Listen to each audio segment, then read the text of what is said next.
Talking all things Florida Gators spring football with our good friend Neil Shulman, in all kinds of weather.com. Does a fantastic job covering the Gators. Great follow on social media as well. Neil, what's going on, man? I appreciate you taking the time. Always good to chop it up, man. First time we've been collaborating on content since your rebrand. Congratulations on that. Looking forward to talk Gators on a non-just South Carolina platform. Indeed. Hey, this is all about the Florida Gators, man. Like I said, spring football is in the air. Big year upcoming for Billy Napier in 2024. That's putting it lightly, right? An important year 3. What's been the vibe in Gainesville? Because obviously it's always excitement in the air, anticipation building. But anytime you're coming into a year like this where it really feels like for Billy Napier, win or there will be changes, I got to think there's a little bit extra attention to detail. There's a little bit extra motivation. What have you felt? What have you seen? What have you heard in regards to that intensity in spring ball with that looming, if you will? I mean, different people that I talk to have different sorts of feelings and vibes. I guess that's just a case of individuals will differ, but the general consensus seems to be that the team does now have talent. We just need to see it happen on the field in the fall. And, spring obviously isn't going to solve that. Spring ball, really, if you're not like a considerable powerhouse like in Alabama or Georgia or an LSU, spring ball isn't really going to tell most of the fan base a whole lot about what you have. Maybe a name pops up here or there, but it doesn't always translate onto the field in the fall. So I think at this point, really, it's just don't get injured, right? We need to keep the team healthy. We've seen seasons get derailed like that before. 2013, a good example of that. Florida went 4-8 under Will Muschamp after having a lot of spring injuries. And also just looking for other playmakers to step up at different positions, which I'm sure we'll talk about more. But, I mean, I think it's just really – I wouldn't even say positivity or negativity at this point for the middle 80% of that like 10-80-10 scale. It's more just let's just see what happens in the fall. Neil, you mentioned playmakers stepping up, and we'll start on the offensive side of the football. You lose Ricky Pearsall. He was a big one. Eugene Wilson is back. But who are some other guys that maybe you've heard that are making names themselves that Graham Mertz and company will be able, it looks like at least, will be able to depend on this season? Yeah, so Aiden Mizell, I think, is the one that I'm hearing the most. I mentioned I talk to different people and I get different opinions and thought processes and input. Aiden Mizell's name comes up a lot from these different people. These are different people that do different things that are all coming together to say, hey, Aiden Mizell is balling out. So that's one I tend to put a lot more stock in than the outliers I maybe get. But aside from him, I would say that Arliss Boardingham has also been coming along at the tight end position. I think he's someone that's going to be something of a security blanket, especially if the offensive line can't really protect like they could not do last year. Those two guys plus Eugene Wilson, I think, would make for a pretty strong top 3 pass catching combo. Obviously, Boardingham a tight end, but I mean, Mizell's ability to take the top off of defense with his speed is something that you can't really teach. You just got to recruit good athletes on defense to stop. The problem with him before was that he didn't have the body. He didn't have the bulk.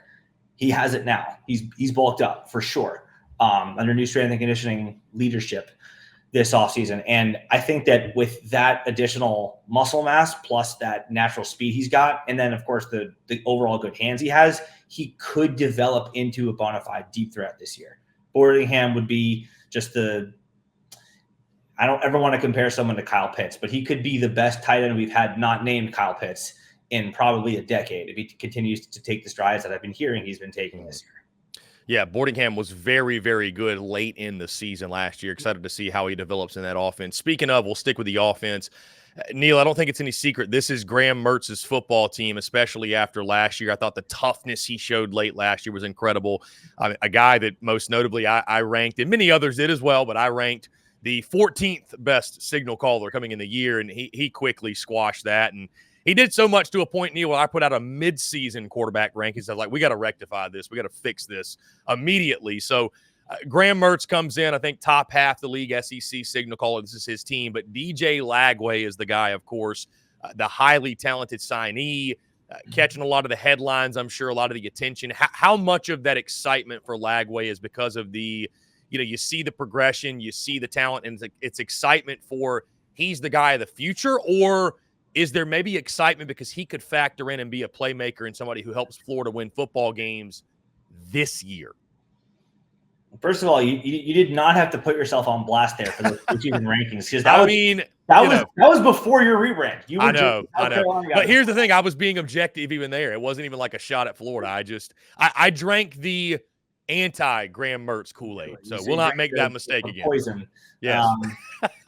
Yeah. Well, I was gonna say you have a clean slate now as the SEC Unfiltered guy, but no, I mean there's no denying DJ Lagway's talent. The things that he can do are things that, like, all of us wish that we could do when we were his age. But obviously there's going to be a learning curve because he is a 17, 18-year-old kid. That's going to happen for anyone, no matter how highly touted they are. And if they come in and they do become a Heisman Trophy favorite as a true freshman, then that's the anomaly. You can't really bank on that. So for that reason, as you just mentioned, yes, it is Graham Mertz's football team. I do envision a scenario where maybe late in the season, like if the season's really come off the rails, Florida could just say, and maybe Graham Mertz is hurt or something, maybe then it becomes DJ Lagway's team. That's it. That's the only scenario I think in which this is not Graham Mertz's football team. Because, like, as you said, in the midseason, you saw the way he played, the way he developed the timing with his receivers. Obviously, losing Pearsall is going to hurt him in that respect. But a guy like Mizell could come in and just be that deep threat. I heard reports initially from spring practice that Mertz didn't know what to do with Mizell's speed, was the quote I got from someone who texted me that. Is like, he literally does not know what to do with his speed. It's like sometimes he's overthrowing him, sometimes he's underthrowing him. He's never played with a receiver this fast. So he's adjusted to that before, because I don't think he'd ever played with a guy like Ricky Pearsall who could do all the things Ricky Pearsall could do. He learned how to do it. He adjusted, and he had a great season, almost became a 1,000-yard receiver last year. So I think that is going to help him become and maybe more proficient in the stat sheet. I think that he might also want to learn when to maybe up the risk factor by like 5%, because obviously you don't want to force balls. You don't want to throw late over the middle. You don't want to, get forced by throwing a ball like into triple coverage.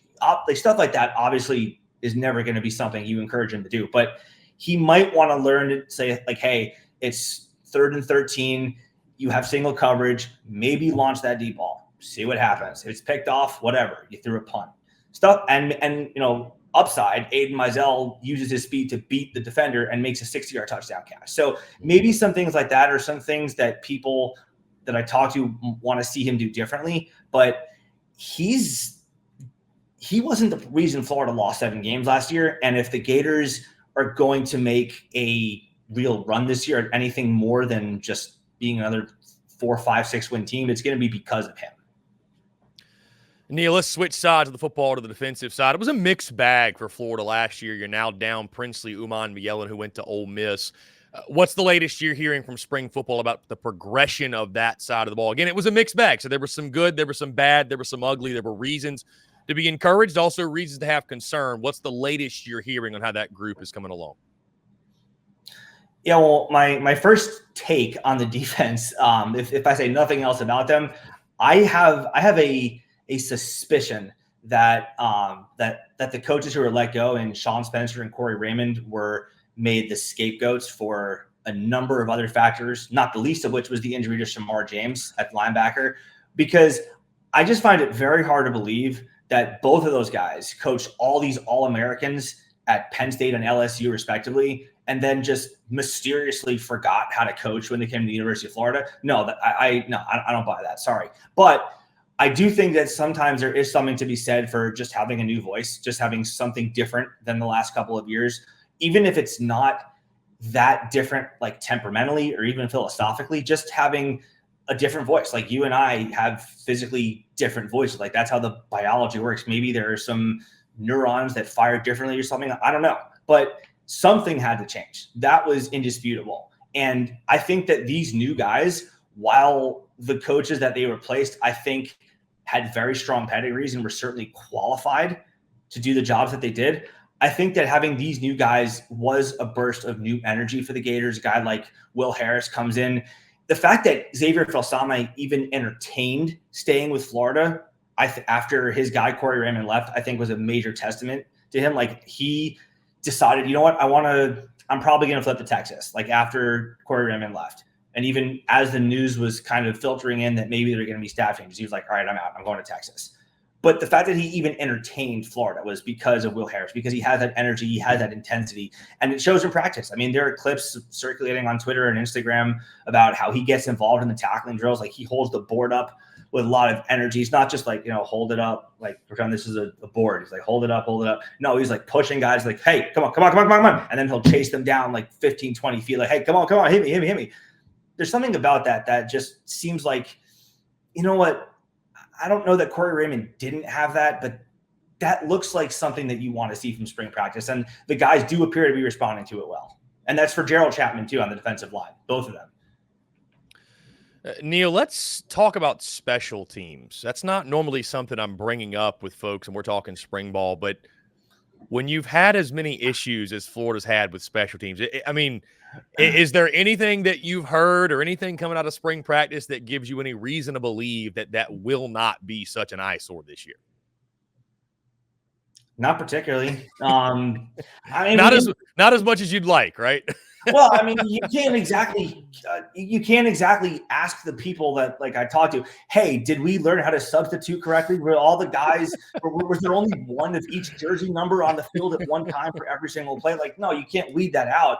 But I'm in I'll believe it when I see it mode, because it's been bad for 2 years. There was a change. We did bring in Joe Houston. There's still not an on-field special teams coach, which I have to believe could, if nothing else, have prevented the two most critical special teams errors, the double jersey issue against Utah last year, and then the snap infraction malfunction because we ran on the field way too soon against Arkansas, which pushed what would have been the game-winning field goal attempt back 5 yards. Those two things don't happen if there's an on-field special teams coach who is in charge of nothing other than making sure that those kinds of things don't happen.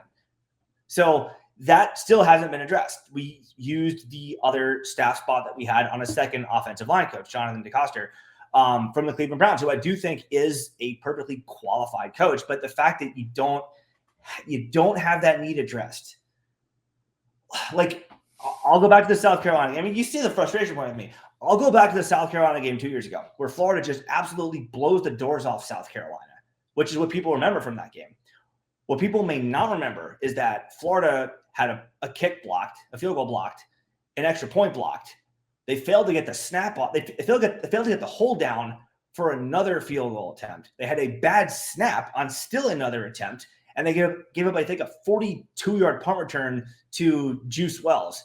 And at the end of that punt return, there was a nice face mask that you just sling the guy down by for another 15 yards. That game alone should have been the trigger point for Billy Napier to go, okay, no. It hasn't. It still hasn't been addressed. There was also a fake punt touchdown pass in that game. That was the only way. Remember, that was the only point. Kroger. That was the only point South Carolina scored in that game. The Kai Kroger fake punt, where after a timeout that Florida called, by the way, which we took a nap after we called a timeout to wake up. So that's the thing where I go, Billy. And then the very next week, you lose the game to Vanderbilt because your punt returner fields a punt in his own end zone, which is the Cardinal sin of football. So, the fact that happens in back-to-back weeks, and you still don't have an on-field special teams coach. I mean, I'm not going to make the declaratory statement on Billy Napier right now. I'm not going to definitively say he fails or succeeds, but I'm just going to say, look, you don't get to have me give you the benefit of the doubt right now. The burden is on you to prove me wrong after seeing all that. So the short answer is I'll believe it when I see it. So Neil, I feel like you speak for a lot of Gator fans, and when I say that, I'm really saying I sense your frustration, and I think you probably echo a lot of those in Orange and Blue. And speaking of Orange and Blue, the Orange and Blue spring game is upcoming. The reason I point that out, though, your frustration, is that when your coach is on the hot seat and you're not winning the way you want to, things that for maybe some other programs or when you are winning that are little things, like, for example, the spring game, like, oh, it's just the spring game, whatever, no big deal. It is a big deal, right? When things haven't been going well and you're looking for reasons for optimism, and especially it's a big deal after what happened last year, when I think we all know what Billy Napier was trying to do, give the defense this confidence, give his young defensive coordinator. But when you got Lane Kiffin trolling you on social media when the spring game is 7-3, how important would you say it is for Florida to just have a normal spring game? Like, not a spring game that is notable to a point where they're being trolled for it. I mean, important in the eyes of who? Like social media losers, or like the average fan, or coaches on, or like I guess just the fan base. I mean, I'm sure the fan base wants something to feel good about. Well, sure. I mean, we would like a bowl game because, who knew that wouldn't be a sure thing after last year? But I mean, no, I think spring games are kind of like pick your poison. Damned if you do, damned if you don't. You have a 42-38 shootout. Well, the defense sucks. You have a 10-7 slugfest and on the defense like we had last year. Oh, the offense is going to be in for a terrible year. Like, I don't know I think that's where a lot of the anti-Graham Mertz stuff came from, honestly, was that spring game, which is crazy to think about. But I mean there were people who didn't want to take him from Wisconsin. I remember that portal recruitment process too. I think that's where it originated from a lot of people. But no, like, I don't know how you really define normal aside from like don't have a plane crash in the middle of the field mid-game. I would say no injuries. You don't want anyone to start a fight with the other team because they're actually your teammates in the fall. I mean, guys are going to get heated, but you'd rather it not become like a full-scale brawl like Tennessee last year. I would just say I would hope for guys to put good tape out. Just, don't drop passes, don't miss assignments, block, control the right gap, don't badly strike out on a tackle, don't fumble the ball, stuff like that. As long as the majority of the starters don't have any glaring mistakes, I guess I would consider that normal and non-troll worthy. But I mean, it was a Gamecock, know how that works. It's going to get trolled one way or another. So at this point, I'm used to it. It's just a matter of how. And Neil, you led me to my next point because I was going to ask from this orange and blue spring game. Again, to your point, you take it with a grain of salt. It is at the end of the day a glorified scrimmage. But are there any particular things you want to see? Maybe it's particular players, or there's things you're looking for, things that you feel like this fan base wants to see from the spring game. Yeah, I mean, I would say obviously the number one thing, again, no injuries. That is the absolute worst time to lose someone. I mean, we've already lost Myles Graham for the whole spring because he got injured earlier in the spring. So the last thing you want is like an ACL tear. But to answer the question, to give you more names, I would say Aiden Mizell, the guys I've been hearing about, like LJ McCray, 5-star freshman signing. I heard reports that are kind of conflicting as to when he started looking as great as he does now. Some people say, yeah, I always knew he had this. Some people say, well, it took him a little bit longer. He had a little longer learning curve than I maybe would have thought. But consensus now is he's getting there. So want to see him take the next step. Also looking for sophomores, just the true sophomores who were a part of last year's freshman class.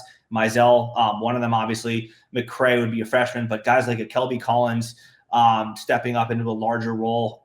He took his lumps as a freshman. He did some good things. TJ Searcy, another one. He did a lot of good things last year. I love his hustle. I love his drive. Some plays were better than others on tape. Look to see him put more good game tape out there. And yeah, again, just to reiterate, no injuries, because that's the only way you can truly lose a spring game. What about DJ Lagway? Anything you want to? I mean, he's the guy of the future, right? Even if he doesn't play a lot this year, I'd have to imagine Florida. I mean, heck, I'm excited as someone that's following Florida football now. I'm excited to see what DJ Lagway looks like. I mean, of course, you're looking forward to seeing what he can do. But it's because you can't really. The overreactions are going to happen. They're going to happen one way or another. Yes, that, and also because that it's illegal to just nail him like you could in a real game, just to level him. It's like semi on air with his routes. So like maybe the psychological factor is what keeps him from going off in a spring game to having a true Heisman Trophy season on the field in the fall. But because that like guys aren't going to hit you, you might suddenly have more confidence in stepping up and doing your fundamental things right, like stepping into the throw, maybe taking off for a 75-yard touchdown run when guys can't hit you. So I'm looking forward to seeing the accuracy of his throws. Beyond that, I kind of need to see it in the fall. I've learned that I've been burned too many times at that in spring games, most notably with Felipe Franks. So wait and see with that. But yes, definitely excited for his future for sure. Neil, the spring game giveth and the spring game taketh. But you know what? When it's April and we're starving for football, it's the best we got. So we'll do with it what we can. Neil Shulman in allkindsofweather.com again, guys, does a fantastic job talking all things Florida Gators. They're all over social media. Neil, always a pleasure, my man. This is a lot of fun. I appreciate you taking the time and definitely looking forward to doing it again soon. And try not to lose your marbles too much watching Kevin O'Sullivan and the boys try to navigate through the season, man. It'll be okay. Yeah, I think that we've kind of expect that with baseball. It is what it is. I mean, look, I got my national championship in 2017. We were in the finals last year. Down years are bound to happen. So hopefully we just get to enjoy a few more Cags homers. Watch him chase history, by the way. Fun fact, Matt Laporta has the career home run record for the Gators with 74. Cags is tied for second at 57. He has work to do, but it's not impossible. It's not implausible that he could go on a tear and catch up with him. So if nothing else, Gator fans, there is that piece of history to check out. Neil, you're the man. We'll do it again soon, man. I appreciate it. Always appreciate your time, Chris.